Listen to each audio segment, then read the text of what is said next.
মেয়েরা সংসার জীবনে এসে কেন যে এত গিফটে হয়ে যায় বুঝাই মুশকিল। আসসালামু আলাইকুম এভরিওয়ান, কেমন আছেন সবাই? আমার থাম্বনেল এবং টাইটেল দেখেই বুঝতেই পারছেন যে আসলে আমি কী বিষয়ে কথা বলতে এসেছি।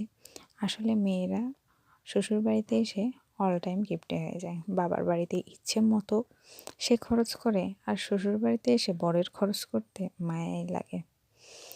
তো দেখতেই পাচ্ছেন আমার এখানে মাছগুলো আমি নিয়েছিলাম। মাছগুলোকে আমি কিন্তু ফ্রিজে রেখেছিলাম।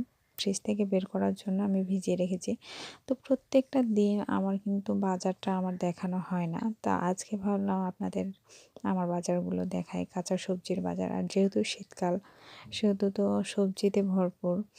আর আমার বাড়িতে কিন্তু আমার বাবুর বাবা কিন্তু প্রচুর সবজিতে পাগল, কারণ সবজি পেলেই হয়।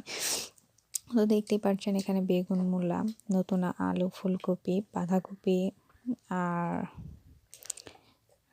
কাঁচামরিচ, পেঁয়াজ সব এগুলো বাজার করে নিয়ে আসছে। তো যেহেতু ধনেপাতার সিজন, ধনেপাতাটাও খুব ভালো লাগে, এই জন্য ধনেপাতার চটনি খাওয়ার জন্যও কিন্তু এটা নিয়ে আসছে। আর এখানে নিয়ে আসছে টক পাতা। জানি না টক পাতা কার ভালো লাগে, তো টক পাতাটা কিন্তু পেঁয়াজ কুলি দিয়ে হলেও কিন্তু আমার ভালো লাগে। আর আমার সেটা রান্না করতেও মজা। তো এর পিছনে একটা কাহিনী আছে, অবশ্যই আপনাদের বলবো এবং জানাবো। তো এখানে আমি সবজিগুলো আমার কেটে নিয়েছি, এখানে মাছও ভেজে নিয়েছি। মাছগুলো কিন্তু আমার একটু ভাজা ভাজা হয়ে গেছে। আর এখানে টক পাতাগুলো আমি নিয়ে নিয়েছি। তো প্রথমেই এখানে যে আমি মাছ এবং কদুটা দেখাইছিলাম, সেই মাছগুলোর 2 পিস মাছ আমি রেখে দিয়েছিলাম। আর এই লাউ দিয়ে আমি রান্না করেছি। তো এটা আমার ফার্স্ট রান্না, কারণ লাউ দিয়ে আমি মাছ কখনোই রান্না করিনি। তো মাশাআল্লাহ ভালোই লেগেছে, পরিবারের সবারই ভালো লেগেছে।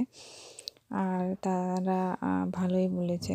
তো আপনারাও অবশ্যই এইভাবে ট্রাই করে দেখবেন। তো যেহেতু শীতের সিজন, অবশ্যই চুলার পাড়ে মাটির চুলার পাড়ে কিন্তু বসতে মজাই লাগে, কারণ ঠান্ডা ঠান্ডা ভাবটা কেটে যায়। তো এইরকম আবহাওয়াতে এইরকম চুলার পাড়ে আগুনে কিন্তু হাত পোয়াতে ভালোই লাগে। তো কার কার ভালো লাগে তো অবশ্যই আমাকে জানাবেন। আর এদিকে বিশেষ করে আমি এক চুলাতে 2টি কড়াই বসাইছি, কারণ আমার সকাল সকাল খুবই সকাল সকাল রান্না করতে হয়, যার কারণে আমার তাড়াহুড়ো হয়ে যায়। এই কারণেই আমি বেশিরভাগ রান্নাটা আমি চড়াই 2 চুলাতে, এবং 2 চুলাতে আমি টক পাতা এবং মাছ রান্না করব। তো একদিকে কড়াইয়ে আমি মাছ এবং আলু রান্না করব, আর একদিকে আমি টক পাতাটা রান্না করব। আর প্রথমে যেই কথাটা আমি বলেছিলাম যে মেয়েরা আসলেই কিপটা হয়ে যায় শ্বশুরবাড়িতে এসে। আসলে বিশেষ করে আমার দিকটাতে আমি ভেবে বলি যে জানি না অন্য কোনো আপুর ক্ষেত্রে হয় কিনা, কিন্তু আমার ক্ষেত্রে এই কাজটি হয়েছে। যে বাবার বাড়িতে প্রচুর পরিমাণে খরচ করেছি, কিন্তু এখানে স্বামীর বাড়িতে এসে মনে হয় যে এই জিনিসটা অল্প করে খাই। যেমন প্রথমে আপনাদের মাছটা দেখাইছিলাম, এই মাছটা কিন্তু আগেই নেওয়া, কিন্তু ভাবছিলাম যে অন্য একদিন খাবো, তাই আমি রেখে দিয়েছি। সেই দিনে হয়তো বা খেয়ে নিলে হতো। তো যাক, মেয়েরা যে আসলেই পরের বাড়িতে এসে যে একটু ভেবেচিন্তে কাজ করে, সেটা আমার দিক থেকে হলেও আমি কিছুটা বুঝতে পারি। তো যাক, আমার মতো কে কে কিপটা অবশ্যই আমাকে জানাবেন। অবশ্যই আমার চ্যানেলটি সাবস্ক্রাইব করে দিবেন, আর একটি লাইক করে আমার ভিডিওটি দেখা শুরু করবেন, কারণ লাইক করলে কিন্তু আমার ভিডিও করার আগ্রহটা বাড়ে, যেহেতু আমি নতুন। আর নতুনের জন্য কিন্তু ভয়ও লাগে। তো অবশ্যই আমার পাশে থাকবেন, আর আমাকে সাবস্ক্রাইব করে আমাকে সাহায্য করবেন। তো এই সাইডে আমি মাছ রান্নার জন্য পেঁয়াজ আর আদা, জিরা, পেঁয়াজ সব কিন্তু আমি ভেজে নিয়েছি। এরপর টমেটো দিয়ে দিব। টমেটো দিয়ে লবণ, হলুদ, মরিচ সব দিয়ে আমি মশলাটা কষিয়ে নিয়ে আলুটা কষিয়ে নিব। কষানোর পর আমি মাছটা ঢেলে দিব। আর এখানে টক পাতা রান্না করতে গিয়ে একটা মজার গল্প বলতে, টক পাতাতে কিন্তু পানি লাগে না। আমি প্রথম যখন রান্না জানতাম না, রান্না যখন জানি বা শিখি, তখন কিন্তু জানতাম না যে টক পাতায় পানি লাগে না। সেই টক পাতা রান্না করতে গিয়ে কিন্তু আমি শাক যেই রকম সিদ্ধ করতে হয়, সেই সিদ্ধ করার জন্য আমি পানি ঢেলে দিয়েছিলাম। আর এই পানি ঢালতে গিয়েই হয়ে যায় মুশকিল, কারণ টক পাতায় আসলেই পানি লাগে না। তো পরে ভাবি যে না, আসলে আমার মতো বোকা কেউ নেই যে টক পাতাতেও পানি লাগে। পরে আবার রান্নাটাকে বাজেয়াপ্ত করে নিয়েছি, কারণ রান্নাটা আসলেই শিল্প। তো নিজের মতো করে যেরকম রান্না করবেন সেই রকমই হবে, নিজে যেরকমভাবে করবেন সেটাই হয়। তো আমার বাবু একটু বিরক্ত করছিল, যার কারণে হয়তো বা একটু আপনাদের সমস্যা হয়েছে। তো যাক, একটু মিলিয়ে নেবেন। তো যেহেতু সাংসারিক মানুষ, সংসার নিয়েই ব্যস্ত, আর আমি প্রায় আমার মাটির চুলাতেই রান্নার সম্পূর্ণ ভিডিও আপনাদের ছেড়ে থাকি। তো এখানে আমি টক পাতাটা রান্না শুরু করে দিয়েছি, আর এই টক পাতার জন্য আমি নিয়ে নিয়েছি লবণ, হলুদ এবং মরিচ। আপনারা স্বাদ মতো লবণ, হলুদ, মরিচ দিয়ে দিবেন। দেওয়ার পর টক পাতাটাকে আপনারা ভেজে নেবেন।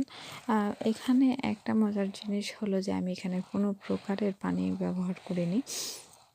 আর আপনারাই দেখতে পাবেন যে আসলে পানি না ব্যবহার করার পরও কিন্তু আমার টক পাতাতে কি সুন্দর পানি বের হয়ে গেছে এবং সিদ্ধও হয়ে গেছে। তো এটাই হলো মজার ঘটনা। তো যাক, এক হাতে দুইটা চুলাতে রান্না করতে এবং ভিডিও করতে অনেকটাই কষ্ট হয়েছিল। আর আশা রাখছি যে এই কষ্টের মধ্যে আপনাদের কাছ থেকে সুখবর পাবো। তো যাক, সবাই আমার পাশে থাকবেন, আমার ভিডিওটা অবশ্যই আমাকে ফলো করবেন এবং আমার ভিডিওটা বুড়া হলেও একটু না হলেও দেখবেন। তো যাক, আমার জন্য দোয়া রাখবেন। তো এখানে আমি মাছটা রান্না করে নিব, এটাতে মাছ দিয়ে দিব, যেহেতু আমার আলুটা কষানো হয়ে গেছে।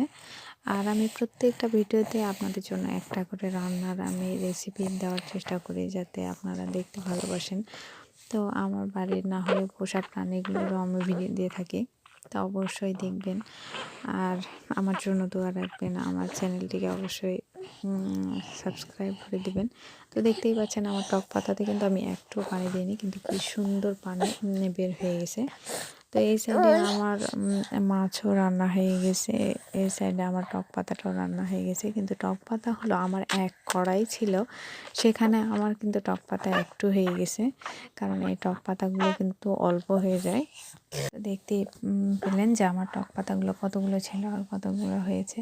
তো এই সাইডে আমার মাছ এবং আলুও হয়ে গেছে। তো ভালো থাকবেন সবাই, আসসালামু আলাইকুম।